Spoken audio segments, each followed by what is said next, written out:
রতন পড়ি আছে ছাওয়ারে তুই আর কোথা কি খাওয়া কারি নেন রে আমরা ফাঁসি চাই ফাঁসি আমার আমরা ফাঁসি আর কিছু চাই না আমরা ফাঁসি চাই আমরা খাওয়ার বদল ফাঁসি চাই ফাঁসি দিয়ে মারবেন নাতি আমার নাতি হয় ভাস্তির ছাড়া নাতি রে আল্লাহ আল্লাহ কে আমার বাড়িতে বলতাম আছে আল্লাহ ও তাড়াতাড়ি করি ডাকাইবেন আল্লাহ ওরে আল্লাহ রে ওরে আল্লাহ 3 লাখ টাকা দেন ছাওয়াজা নিয়ে এসেন ওয়ানের নাম্বার তো মনে করে কল দিয়েছে কল দেওয়া মাত্র খালি কইছে 3 লাখ টাকা আমার ধরে এসে ছাওয়া বাদ আমার সব ঠিক আছে এখনো ছাওয়া মারি নাই কিছু করি নাই 80 টাকা দিয়ে আসে অমুক জায়গা খালি এই কর অমুক জায়গাটা কোয়া তাতে ফোন কাটিয়ে দিয়েছে আর এত চেষ্টা করি ফোন দেওয়ার ভাইও তখন টেস্ট করছে আর যাকে ফোন যায় না যারা মারছে আসামি তার বাড়ির পিছনে কবর থেকে গিয়ে পাইলাম টয়লেটের বাথরুমের তল থেকে যারা আমার ভাগ্নে মারছে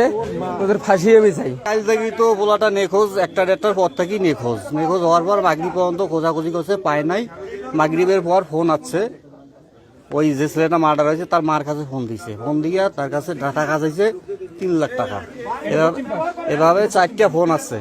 কিন্তু কোন ঠিকানায় টাকাটা দেবে এই সময়টুকু দেয় নাই ওই টাকাটা বলিয়ে কাটিয়ে দিচ্ছে পরে এলাকার লোক আর কি ট্রাই করে দেখে যে এলাকার এই বাড়ির নাম্বার ফোন দিলে আমরা জানতে পারি যে এই বাড়ির যে সোহান আছে সোহানের নামে এই মোবাইল নাম্বারটা পাওয়া যায়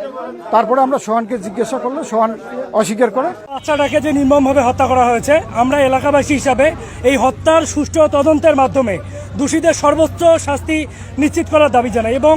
এলাকাবাসীর পক্ষ থেকে আমরা অবিলম্বে যতজন এর সঙ্গে জড়িত প্রত্যেককে আমরা গ্রেপ্তারের দাবি জানাচ্ছি গতকালকে সন্ধ্যার দিকে আমাকে আমার পিছনে দাঁড়ানো এই ব্যক্তি আলামিন ওনার নাম উনি আমাকে ফোন দিলেন ওনার এই এলাকাতে 8-9 বছর 9-10 বছরের একটা বাচ্চাকে খুঁজে পাওয়া যাচ্ছে না পরবর্তী কিছুক্ষণ পর ফোন দিলেন একটা নাম্বার থেকে যে সন্তান যে ওই শাকিল ভিকটিম শাকিলের মায়ের কাছে ফোন দিয়েছে যে তার কাছে 3 লাখ টাকা চায় তখন আমাকে ওই নাম্বারটা দেওয়া হলো আমি নাম্বারটা ট্র্যাকিং করলাম ট্র্যাকিং করে আমি লোকটা ওই সোহানের মায়ের নামে আইডি কার্ড পেলাম এই যে সোহানের মা সোহান এবং সোহানের বাবাকে আমি গ্রেপ্তার করে তাদেরকে সারা রাত ধরে আমি জিজ্ঞাসাবাদ করি জিজ্ঞাসাবাদের এক পর্যায়ে তারা আরেকজনের নাম বলে আমি সিভিল টাইম দিয়ে তাকেও পিক আপ করার পরে তাদেরকে আমরা জয়েন্ট ইন্টারোগেশন চেলে ডিবি থানা এবং আমাদের এডিশনাল এসপি স্যারের নেতৃত্বে জিজ্ঞাসাবাদ করার পরে আমাদেরকে সে বলে যে লাশটা তাদের ঘরের পিছনে বাথরুমের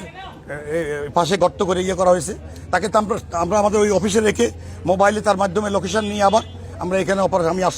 আসি প্রথম অপারেশন শুরু করি এরপরে ডিবি আসে আমরা মোটামুটি এই লাশটা উদ্ধার করতে সক্ষম হয়েছে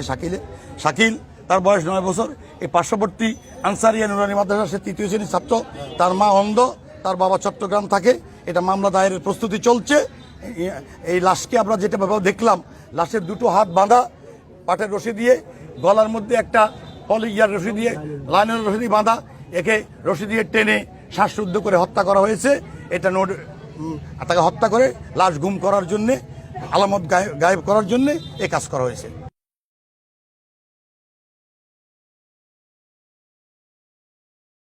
রাতে এক মহিলা মোসাম্মদ জয়নব উনি আমাদের থানায় এসে অভিযোগ করেন যে ওনার ছেলেকে খুঁজে পাওয়া যাচ্ছে না এবং মুক্তিপণ দাবি করা হয়েছে এই কিভাবে দাবি করা হয়েছে জানতে চাইলে তিনি জানান ফোনের মাধ্যমে দাবি করা হয়েছে প্রায় 3 লক্ষ টাকা মুক্তিপণ দাবি করা হয়েছে ওনার ছেলের উদ্ধারের জন্য বিষয়টা নিয়ে আমরা রাতেই কাজ করা শুরু করি এবং রাতে কাজ করার কারণে আমরা শনাক্ত করতে সম্ভব হই যে কারা এই কাজটা করতে পারে তাদের আমরা জিজ্ঞাসাবাদ করার মাধ্যমে তাদের দেয়া তথ্যের সূত্রের ভিত্তিতে গোকুণ্ডা ইউনিয়নের রতিপুর ফকিরটারি গ্রামে এখানে আমরা যাকে আমরা জিজ্ঞাসাবাদ করেছিলাম তার বাসার পিছনে সেপটিক ট্যাঙ্কে নতুন তৈরি করা সেপটিক ট্যাঙ্কের গর্তের প্রায় 5 ফিট নিচে থেকে একটি 9-10 বছরের শিশু ছেলে তার নাম শাকিল তাকে উদ্ধার করতে সক্ষম হই আমরা লাশ যথাযথ মর্যাদায় এবং আমাদের আইনি প্রক্রিয়ায় লাশ নিয়েছি লাইনে আইনি পরবর্তী প্রক্রিয়া চলমান থাকবে এবং আমাদের তদন্ত কার্য চলমান থাকবে